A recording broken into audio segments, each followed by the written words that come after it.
Scroll the comments under any video about China's cheap flying car, and the same 3 reactions repeat. No way that thing costs 5 grand. That's not a car, it's a drone you sit in.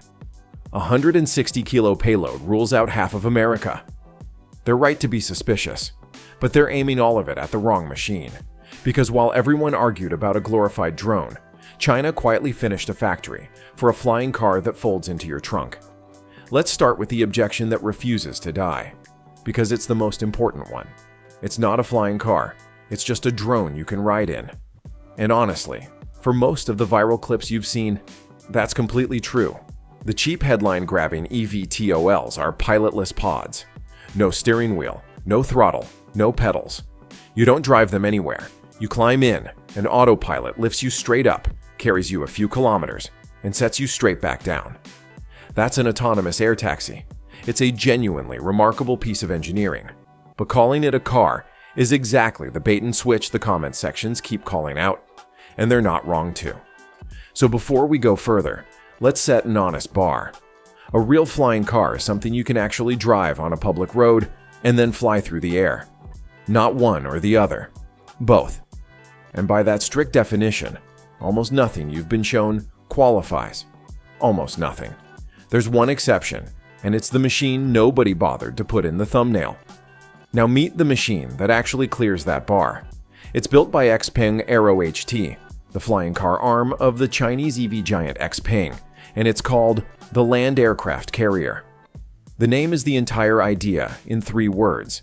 The ground half is a 5.5-meter, 6-wheeled vehicle the company calls a mothership. It seats 4 people.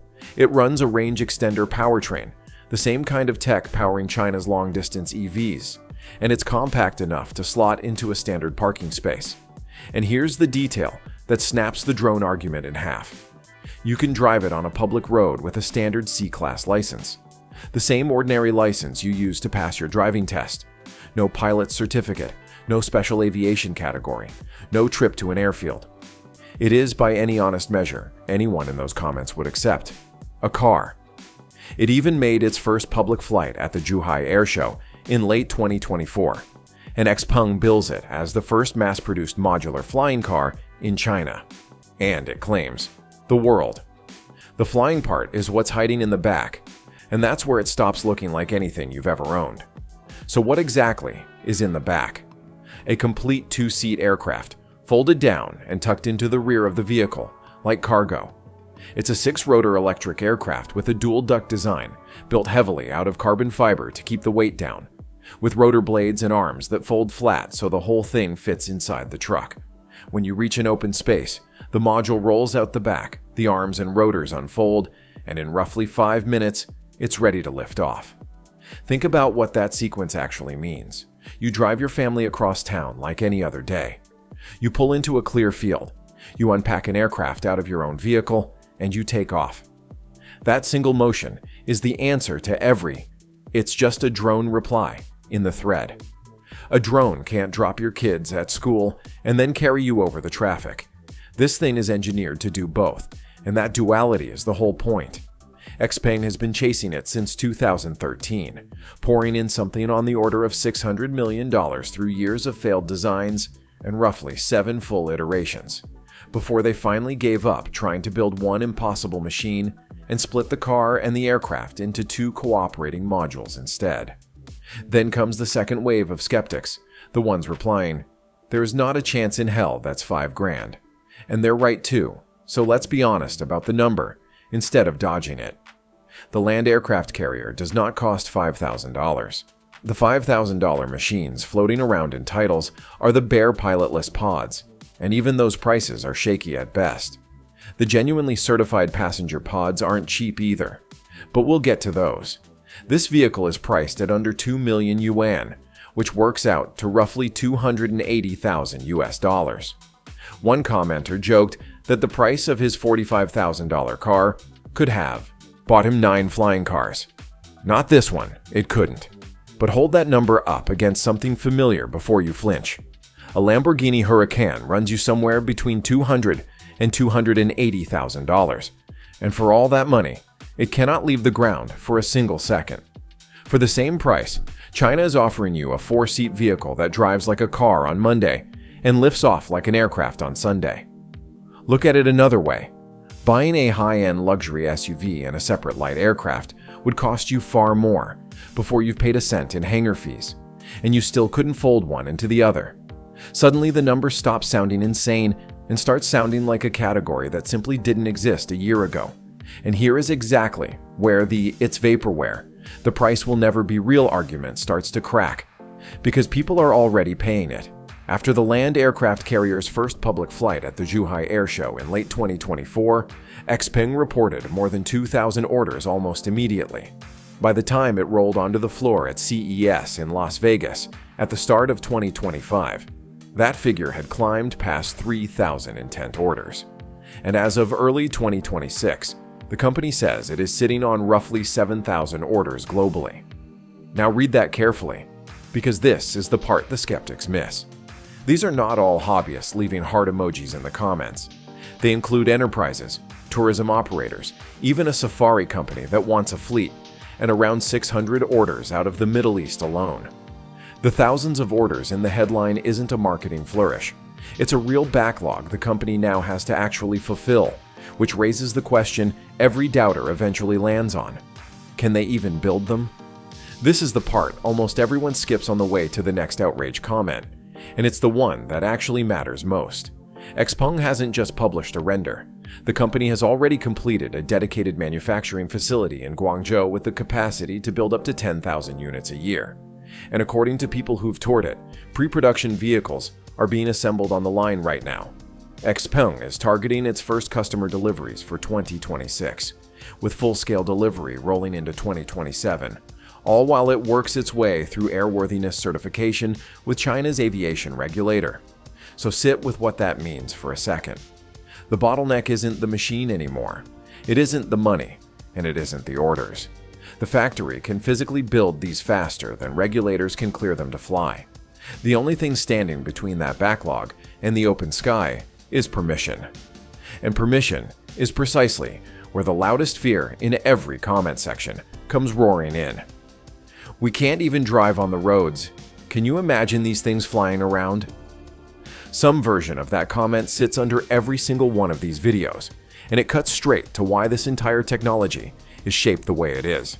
The answer the industry quietly settled on is brutally simple. Don't let people fly. That's the whole reason the cheap pods are pilotless and fully autonomous in the first place. You are not meant to be the pilot. The computer is. Take the single most chaotic variable in any vehicle, the human being behind the controls, and remove it from the equation entirely, and the safety math changes completely. No road rage at altitude, no distracted pilots, no one weaving through the sky because they're running late. But that design only works if regulators actually trust the autonomy enough to sign off on it. And trust at that level isn't built with a slick promo video. It's built with a certificate, earned the slow and unglamorous way. So look at the machine that did the grinding work of earning that trust first. EHang's EH216-S. In October 2023, China's Civil Aviation Authority issued it the world's first type certificate for a pilotless passenger-carrying eVTOL. Not a test exemption, not a research permit. A full type certificate, later followed by a production certificate, a standard airworthiness certificate, and air operator certificates for the companies actually flying it. The aircraft carries 2 passengers, has no flight controls at all, uses 16 propellers mounted in coaxial pairs for lift, and flies up to about 30 kilometers at a top speed near 130 kilometers an hour. That propeller count isn't for show. Mounting them in pairs builds in redundancy, so the loss of a single motor doesn't drop the aircraft out of the sky, which is exactly the kind of engineering answer regulators wanted before they'd ever sign a certificate. And here's the price reality check the cheap pod crowd needs. Even this bare 2-seat pod sells for around $330,000 in China, and roughly $410,000 abroad. Nobody's flying anywhere for $5,000, but it is not sitting in a museum either.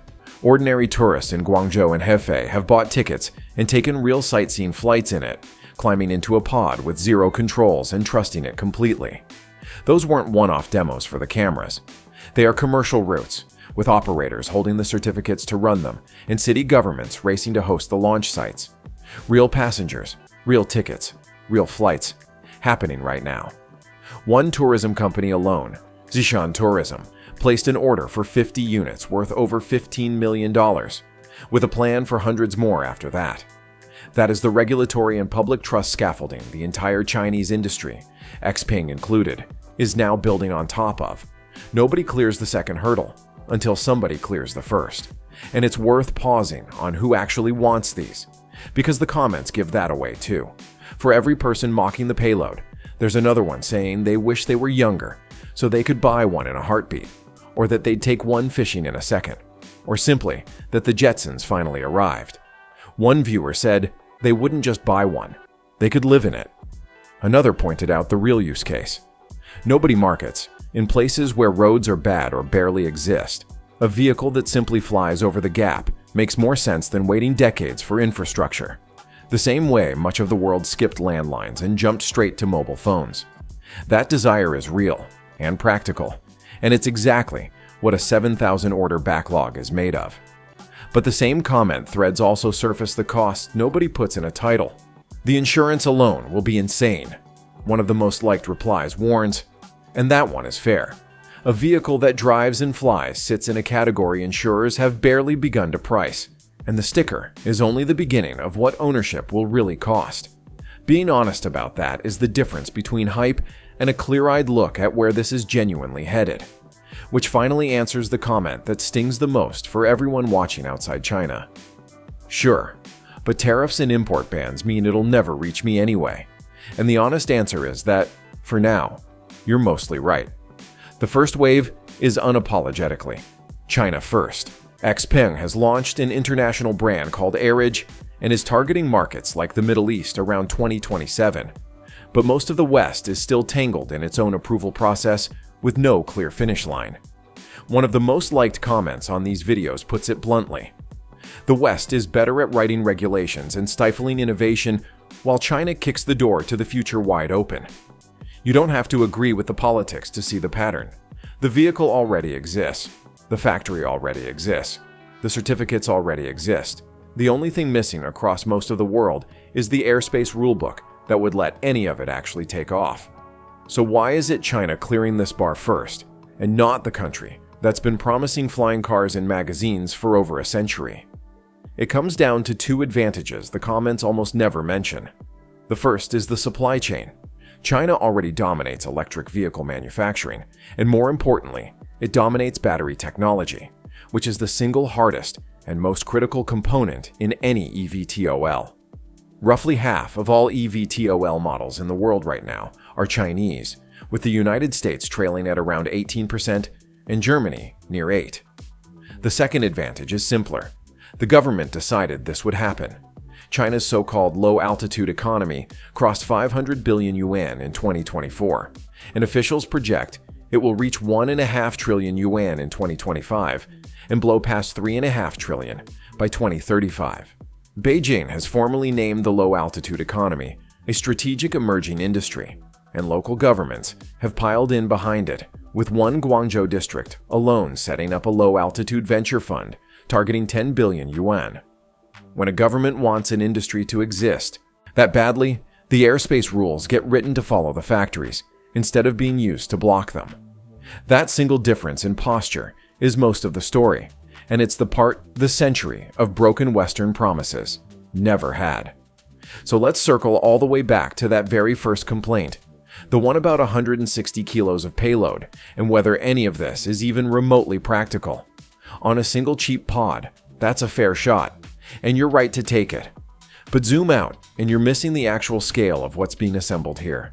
A Chinese industry group projects more than 100,000 autonomous drones, flying cars, and air taxis over the country's cities by 2030. Xpeng is already developing a longer-range successor called the A868, targeting a range beyond 500 kilometers and a top speed over 360 kilometers an hour, which quietly erases the "you'll never find a landing spot" complaint too. And because the mothership carries and recharges the aircraft, the road vehicle effectively becomes a rolling refueling station, stretching a short hop into something closer to a genuine journey. The question was never really whether one specific budget pod can haul your weekly groceries. The question buried under all the mockery was whether a flying machine could ever be a real, road-legal, mass-produced car that an ordinary person drives and then flies. And that argument isn't being settled in a comment section anymore. It's already being settled, quietly but decisively, on a real assembly line in Guangzhou. The drone everyone mocked was never the story. The folding car was. Subscribe so you don't miss what lands next.